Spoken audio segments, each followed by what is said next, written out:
અહીંયા આગળ ડ્રગ્સ વેચાય છે, સ્કૂલની બહાર કે સ્કૂલની અંદર પણ ડ્રગ્સ વેચાય છે।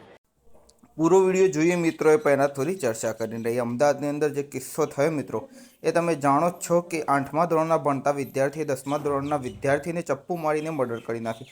તેની અંદર ઘણા કિસ્સા અત્યારે સામે આવી રહ્યા છે કે મુસ્લિમ સમાજ ના જોઈએ શાળાની અંદર, એવી સિંધી સમાજની માગણી છે। અને તમામ જાતના જે વિદ્યાર્થીઓ છે તેમના વાલી પણ કહી રહ્યા છે કે મુસ્લિમનો કોઈ પણ છોકરો આ શાળાની અંદર ના જોઈએ। અમદાવાદની જે શાળા છે મિત્રો, જેની અંદર મર્ડર થયો, તેના કિસ્સા એક ઉપર એક વધતા જઈ રહ્યા છે। તમે જાણો છો મિત્રો, અંદર ડ્રગ્સ, ગાંજો, નશેડીથી ભરેલી આ શાળા છે મિત્રો।